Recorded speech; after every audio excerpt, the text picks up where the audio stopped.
Good evening, everyone. It's Wednesday. It's 8 o'clock. It's Monty and Mazza's Diet Podcast. Here with another podcast. Right, let's switch this music off. Where's it gone? And you're off. Good evening, Mazza McBob. Hello. Hello. So, this evening we've got all the normal features that we have on a Wednesday podcast, except for this week we've also got a live cooking demonstration with Maz, which could be fantastic. It's going to be fantastic, but it could go without a hitch, or you know, this is live TV, folks. Anything could happen in the next half an hour. So, but we will be kicking off with the normal features first. Right. So we can make room for as much cooking as possible. We'll get straight into it with this week's stats. How did you do, Maz? Well, actually, the difference between today and yesterday was pretty good, because by yesterday I was thinking the stats weren't going to be too good, but I somehow pulled it out of the bag in the last 24 hours and managed to be 1.7 pounds down this week, which is 17.3 in total now. That's great. Is it uninterrupted downward streak? Absolutely, yeah. There was no change to my body fat percentage. The BMI barely changed. But I've now reached the lowest weight that I've been since June 2019. So, Wow. Yeah, it's quite an achievement. Very cool. Very, very cool. You're looking at me now, aren't you? I lost 2 pounds this week. Hooray! Which Well done. which was amazing. Yeah, it's better than the putting on that I did last week. So I've rectified that, and yeah. So I think I can't remember how many that was in total now. I think I've lost about 7 pounds in total now, something like that. 7 or 8 pounds. Very. So between the two of us, it's gradually coming off, isn't it? Yes, indeed. I saw Dee on stage said she stayed the same this week, so no loss, no gain. And Stu says evening. Dion says well done. Evening. And Smiler says well done, Mazza and Monty. Oh, thank you. And yeah, Smiler also pointed out that we loved your lentil dal during the week. It was fantastic. So thank you very much for that. God. I've actually asked somebody now to buy me the Dishoom cookbook for Christmas. All right. So even though I had that one recipe from it, there are some other things that they do. Like they do these crispy okra fingers in like this really nice spice, and they do these chili chicken. Oh my God, I don't know. They just do such amazing food there that I figured if I replicated this one okay, I could maybe replicate others as well. Crispy what fingers? Okra. Oh, is that like the red stuff? No, it's like a red. It's a green thing. It's like almost like octagonal in shape, and they use it to make bindi bhaji in Indian dishes. But it's normally quite sort of. It can be quite slimy, but Dishoom make them where they're like crispy and spicy. It's like fries, only way better, and the flavors of the spices on it are just phenomenal. Well, that does sound very nice. It is. You'd love them. And well done, Dee, for not putting on weight this week. It's good job all round, I think. Just Definitely. going to pick up the pictures for this week's menu. Bear with me. Yep. Okay.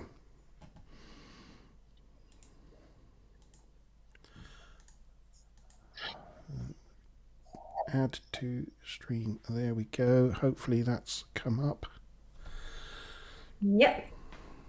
Standard breakfast, baba ganoush on rye for lunch, and a beef stew for dinner. I think we've seen them all.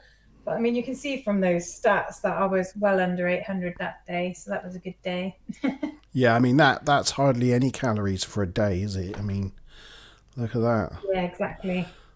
And 2 pieces of rye for lunch. Because that baba ganoush is only about 40 calories because it's really just aubergine, but the way you make it, it makes it Yeah. really smoky flavour. It's really tasty. But was that enough? Did you survive that day, or did you get to the end of the day and think, Oh, well, yeah. No, it was fine. that's fine, was it? I mean, I had 2 pieces of rye bread for a start, which for me was quite filling for a lunch. And Yeah. I mean, that beef stew, I just love that beef stew. It's so good. Hearty, and that's what you want this time of year, isn't it? When the days are getting colder, and yeah. And the second day we've got Definitely. Bakewell flapjack. So I decided, there was a couple of random things. Yeah, I decided to mix it up a bit. So I make these for Ludacris normally. He has them in his cupboard all the time. All right. I make these for him. So I decided to have one for breakfast. They are, 237 calories each, but and I know that this diet says you can have sort of higher fats, but they basically have no fat really in them. In that I don't use any butter. I just use honey to kind of make it all stick together. And it's got toasted seeds in it and porridge oats.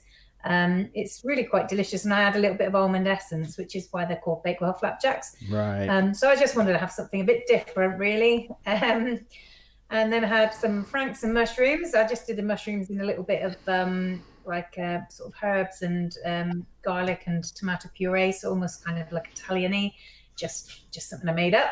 And then it looks like let's say it looks like it looks like one of those frankfurters that's been left on your side for about 3 months, and then you've decided to eat it. Yeah. It's a South African kind of like a chorizo, I guess. It's a dried sausage. It's a South African thing. Okay. And we used to get them from the Thistle Park Tavern in town. We used to go and buy them years back, and then the South African guy who owned it, he stopped doing them, I think, or it changed hands, but you can't buy them there anymore. So I went online and I ordered some because I know how much Chris likes them, and he hasn't had any for a long time, and I couldn't resist trying one. And then What's for in dinner it, then? there's tikka masala and chickpea curry, which it looks quite massive, but that's actually a little side dish plate. So. Oh, it's like a little tiny plate. Yeah. Oh, it's beef. Oh, it's beef. Is It's it? beef In that? and spices. I think it's got coriander and paprika. It's a bit like it's like a kind of like a chorizo, I guess, but a beefy chorizo. Beefy chorizo. Right. Okay. Yeah, and say it looks like a big plate of curry, but as you say, it's a small side plate. Yeah, can you hear me? Can you hear me? All right. Yeah. Okay. Yeah. Yeah. Yeah. It does look good though. It looks like a good curry. I can now, yeah, but you pause a bit. Okay, getting on with day 41.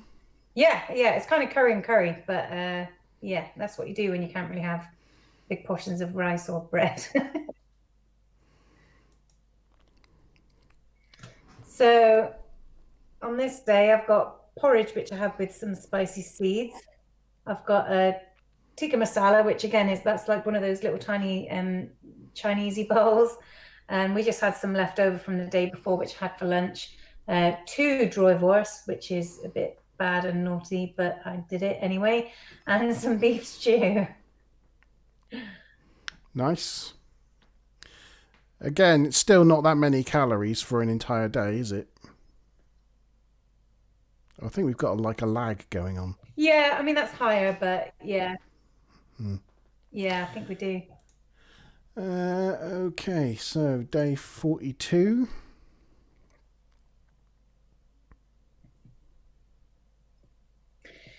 Yeah, so I had almost 2 breakfasts, porridge and then a Bakewell flapjack. And then I had some of those lentil balls for dinner. So that's basically, I use the tomato-based sauce that I normally make with my normal meatballs. So it's quite sweet and spicy. And then I use poi lentils, which are essentially these things. They come in a pack. They're sort of pre-cooked. And then I just mix them up with some garlic paste and some other things, and then formed them into a ball, fried them off, and put them into the spicy sweet tomatoey sauce. Cool. And then day 43. So this was my cheat day. So it kind of went really wrong from the off, because I had my groceries delivered this day, and I was supposed to have a nice tiger bread loaf that I was then going to have with some of my food. And it was the only thing in the shopping that didn't turn up. So I thought, how can I have my chip butties and stuff? So I had to quickly make a loaf of bread, which meant that I didn't end up having my breakfast until lunchtime. And then I had my lunch at dinner time. And then I had some black dal really late at night. And I was supposed to have a bowl of pasta as well, but it got so late by the time I had the dal that I thought, I'm not having pasta. I just ended up having a bit more bread. So bread. And as you can see, crazy high calories for each of those meals from what I'm used to.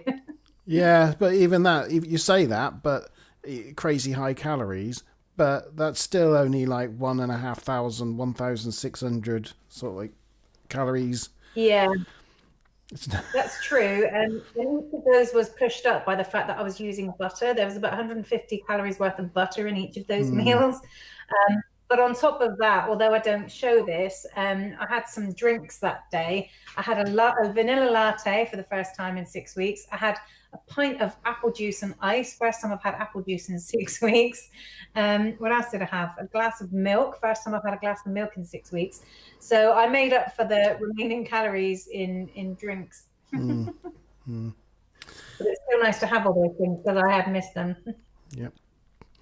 Day 44. Oh, an open BLT. Yeah. Yeah, that's really nice, actually. That was just using the very end of the loaf that I'd made the day before. And then it's just got lettuce, a piece of bacon and the tomatoes on top. And then because I hadn't had the pasta the day before and it was something I really wanted, I decided to have a calorie counted pasta with tikka.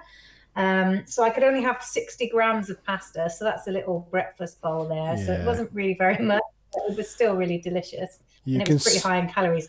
You can see the size of the pasta in that bowl are not particularly big. Yeah, I poured it into the saucepan and it was like a single layer, it wasn't even doubling up in the bottom of the saucepan. I made sure I cooked it long enough that they swelled up as big as possible. And lastly then, day 45.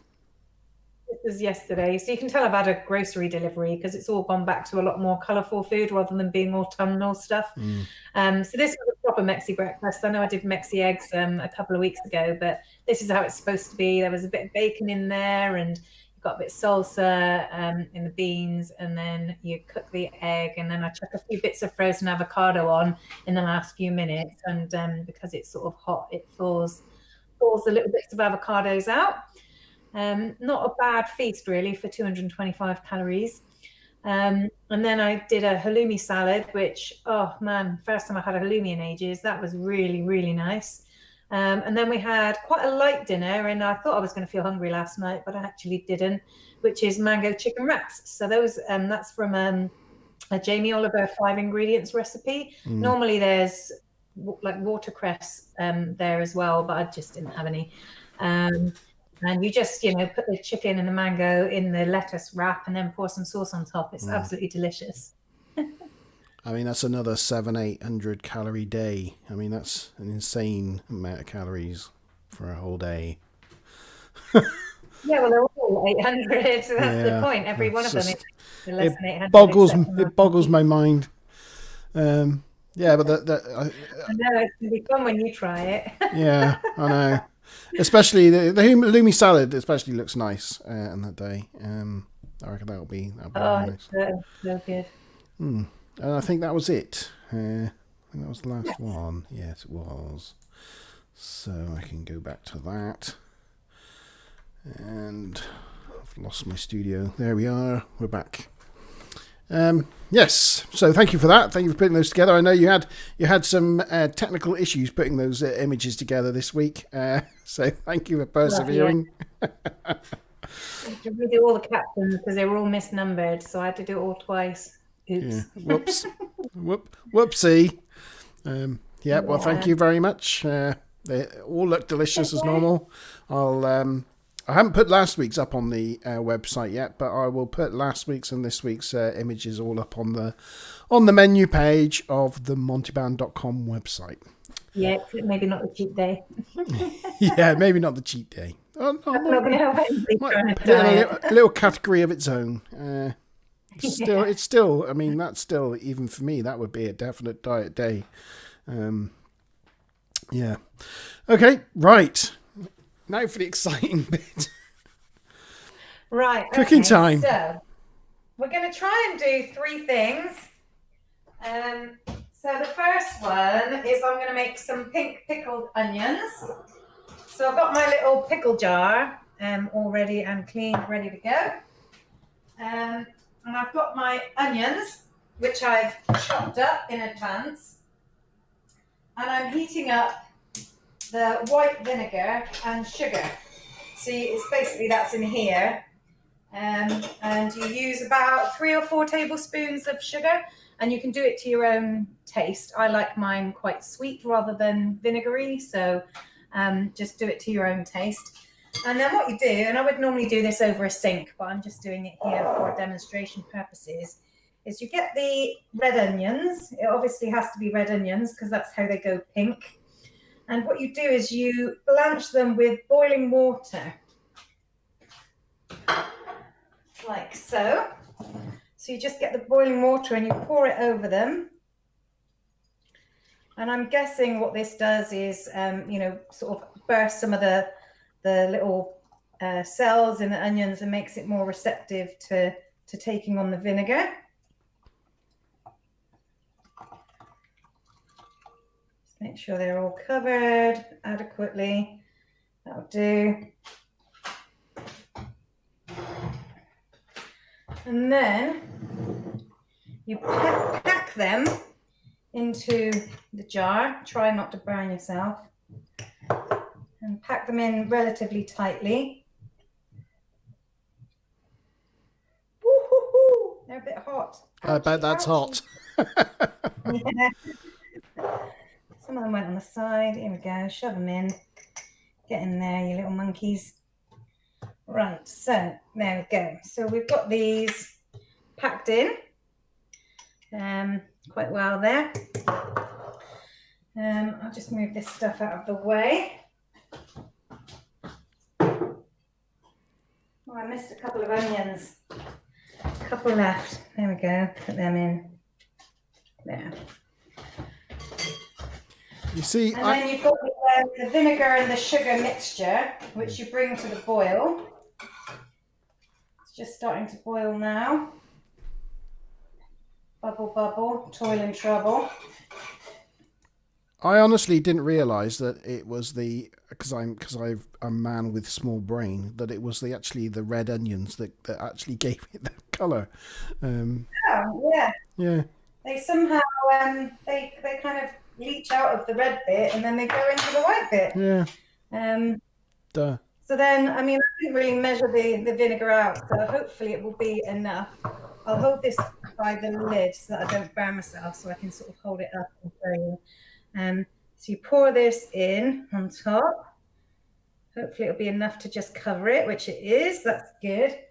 And as you can see, the way it is at the moment, it's still sort of red and whitish. And what we'll do is we'll come back to this in about 20 minutes. And it should have gone all like bright pink. So I will shut that for a minute and we'll come back to it at the end. There we go, put that there. Just wipe down slightly as I made a slight mess. Okay, so now the next thing I'm going to do, and that I was going to show you guys, is just the Thai green curry that I make. Part of this is out of a jar, which you could make your own Thai curry paste with things like lemongrass and whatever else it has, chilies, and what else is it? Peppers, garlic, and ginger. So you could make your own Thai green curry paste, but I get this one from Tesco, and it's super simple and easy to do. So what I've done initially is I've started off with just some onions. I've just chopped the onions and I already had them browning earlier. So I'm going to bring that back up to the heat. And I've chopped up some chicken. I've got 350 grams of chicken here at the moment. And I've just put a little bit of flour on them, just plain flour. And what that will actually do is it will thicken up the sauce when we put the sauce in later, because I've made this a couple of times and it does tend to be a little bit on the watery side. So that will actually help the sauce to thicken later on. Just wait for the temp. And then once that chicken's in and cooking, I'll show you how to make hummus. But I've already got the veggies prepared for the Thai green curry, and I usually like to use the sugar snaps and the baby corns, and I add red pepper just because I think the color combination is fantastic. Right, so that's now heated up and is sizzling. So I'll chuck the chicken in, and I'll let that cook while I'm showing you the hummus, and I'll just occasionally give it a poke. So it's going to be sizzling away in the background.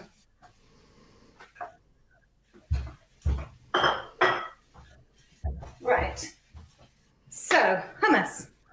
Now, one of the tricks I find with hummus is if you follow a recipe, it will say to add more oil until it's the right loose consistency. But I find if you do that with extra virgin olive oil, it just ends up tasting really overpoweringly of extra virgin olive oil. Yeah. So I always add a little water to mine rather than, getting it to the right consistency with oil alone.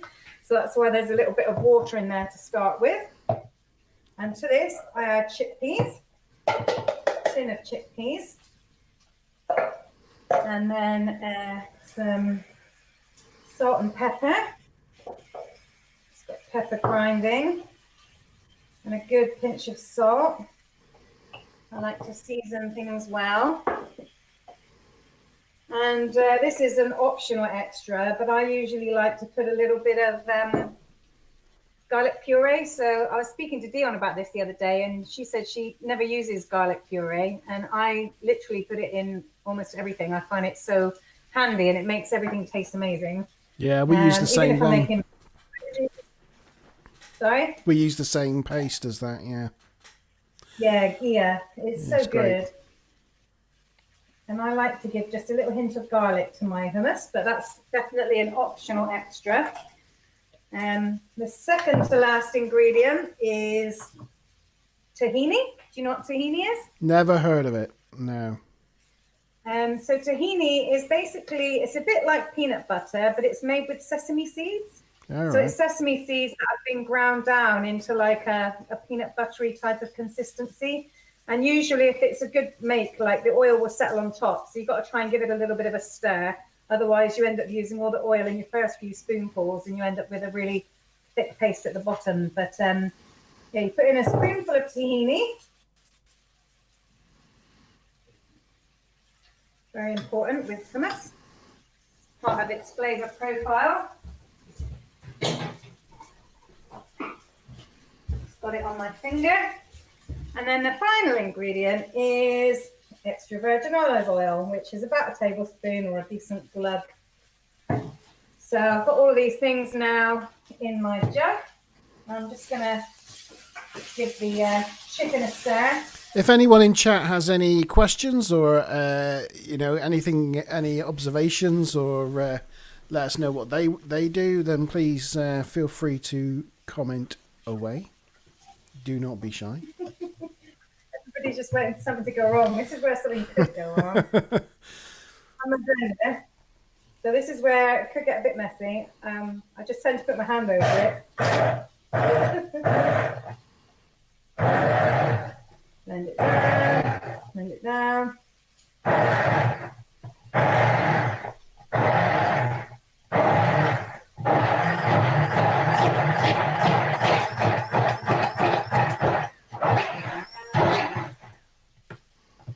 And there you have the hummus. It's like literally that easy to make. That's crazy. I would have never have thought it was that easy. Well, this is it. That's why I wanted to show people, because I say I make my own hummus, and people go, "Oh, really? I just buy it." But there you go. So hummus. Let's just sort of show you what it's like. Got a hummusy look, hummusy texture, and that'll keep in the fridge for a good sort of week. And that's another good thing of making it yourself. Actually, I find when I get hummus from a supermarket, after a few days, it starts to get like little bubbles, like it's fermenting or something. It does, yeah. But I find when I make it myself, it lasts much longer. That's hummus, simple. And you can add things like, so for example, I'm going to turn this down a little bit. Like we've talked about these before, these Elena roasted red peppers. So these just pre-roasted. You could stick one of this in with hummus and make it a roasted red pepper hummus. Simple, just add one of these and just blend it down. So, and if you've got something like, what's it called? Oh, I can't remember now. If anybody can remember the name of it, it's like a red paste. It's like a spicy Moroccan paste. I've usually got some in my cupboard actually, but if you've got things like that, you can add in as well. Coriander and lemon. So you can make lots of different flavor hummuses. Smiler asks, if we were to provide jars and tubs, will they be refilled with hummus and lentil dal? If you had what? Jars and tubs? Smiler said, if we provide the jars and tubs, will they be refilled with lentils and with hummus and lentil dal? Yeah, they definitely could be. I've still got 3 tubs of that dal, which I've put in the freezer. I told Dion her name's on one of them. But yeah, I made like over 2.5 kilos of that dal, so that's why I was farming it out to everybody, because I did make a lot. And it was delicious. Chris, I'm going to make a batch of this every month because I love it. Absolutely love it. Dion likes the sound of that idea as well, by the way. So you could. Sorry, I'm just going to. Now all the veggies going in. Hang on.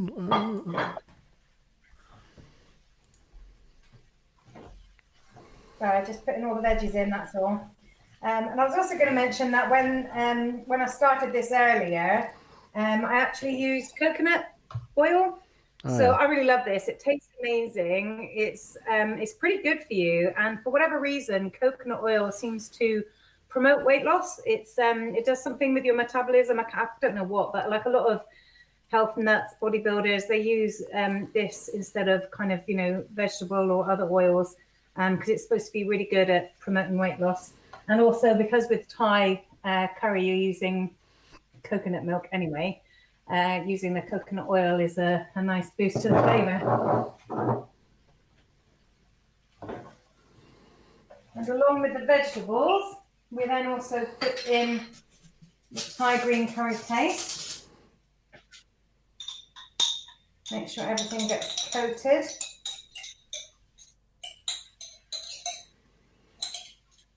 And I have to put a little bit of hot water in to get the rest of this out.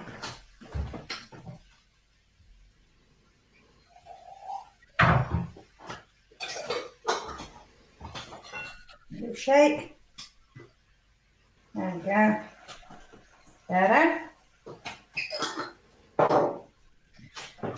Oops, I have the spoon in. Make sure all the vegetables are coated.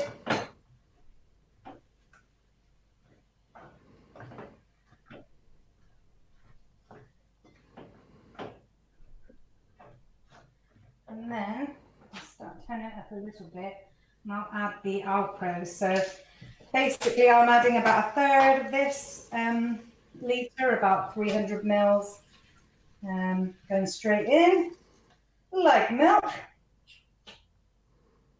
All right.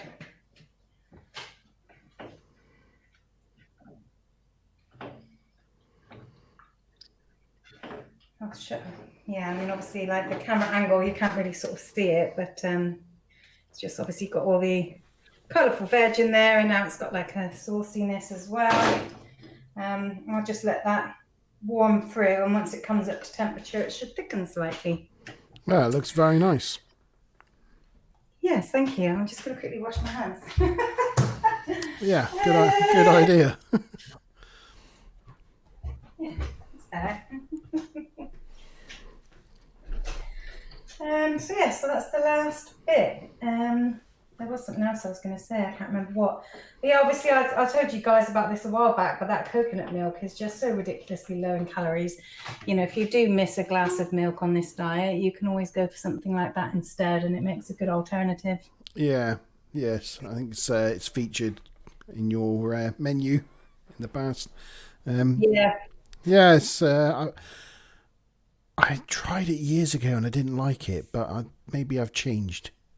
I always like to keep trying things because something I might not have been too keen on in the past is not always necessarily true now.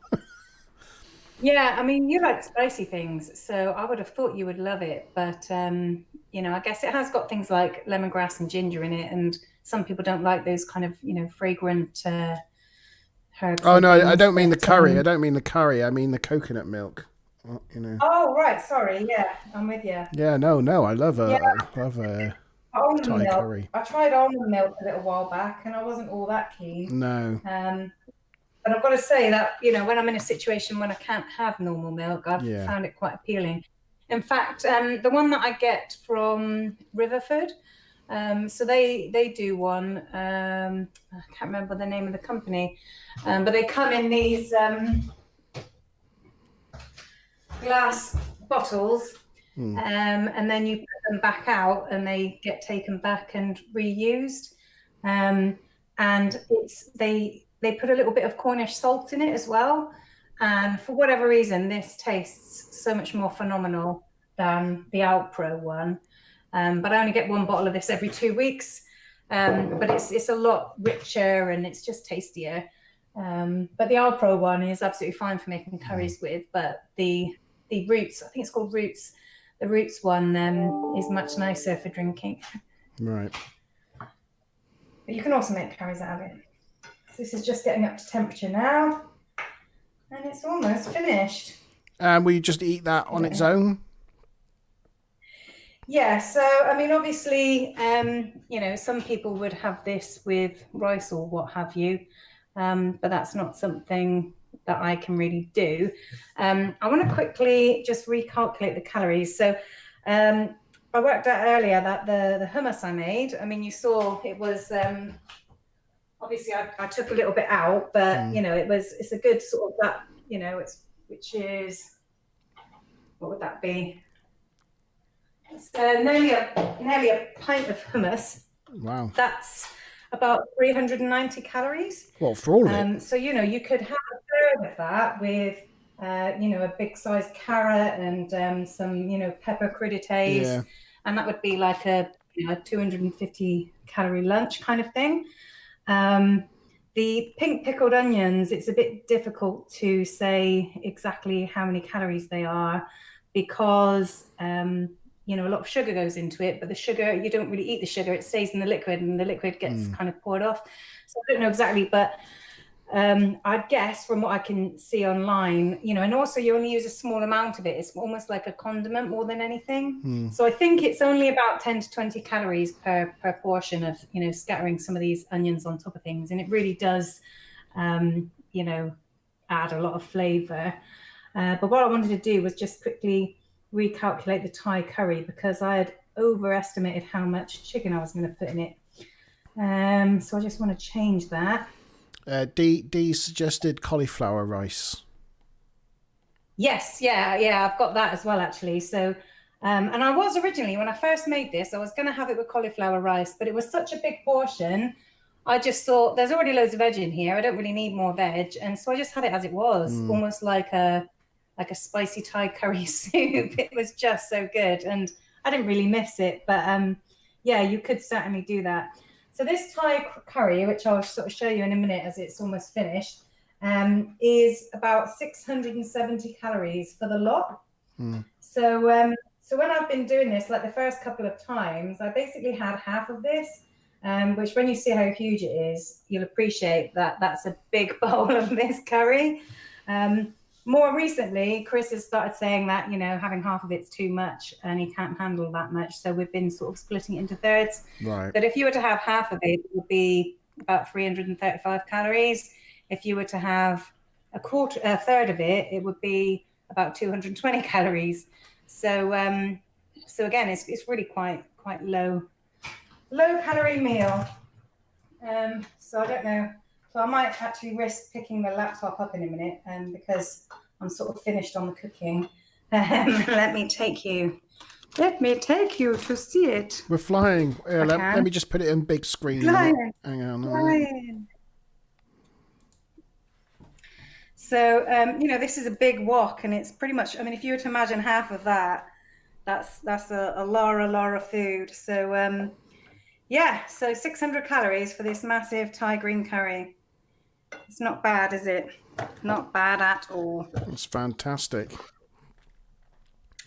And then the final thing to do is to have a little look back at our pink pickled onions, which, as you can see, they're all like almost like a cerise colour now. That's actually gone that pink quite quick, isn't it? I wasn't sure it was gonna work the time that we had. About half an hour. So they're not quite they're not quite done yet. Actually, you can still see there's like a white bit and a darker bit. Yeah, but they're getting there. It will take a little bit longer, but eventually they go like a uniform colour of pink throughout the whole of the onion. So there you go. That was my little cook-along. Brilliant. It worked. Nothing went wrong. I'm sure some people will be disappointed about. I'm certainly not. I had faith it was going to go well. Yeah, maybe we could do this again in 4 or 5 weeks' time, or if we come up with some ideas of what I could show people.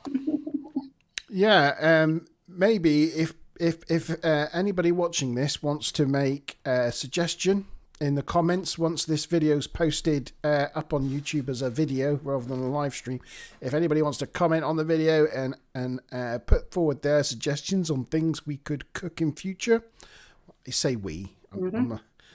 We suggest things we cook in the future. We'd be happy to take a look at them, and if Maz selects one of them, I'll pin your comment to the top of the video. Yes. And I had some ideas of things that are quite cool to do and to show people, but some of them are not very diet friendly, so maybe not so suitable for a diet podcast. But things like making, a flaky layered paratha, for example, is a really cool technique, like showing how you actually get those layers in, but not very diet friendly. I'm sure we'd be interested to see it anyway. It doesn't have to be necessarily top diet worthy, but yeah, it's Make like really little teeny ones. I'd say it's all about it's all about moderation, isn't it? You can have nice things in small packages. Absolutely. I even had a jacket potato tonight, which was my first potato pretty much I started, but it was quite a small one, like a little one, a little 130 gram potato that had with tuna. How many calories? Moderation. How many calories are in a little jacket potato like that then?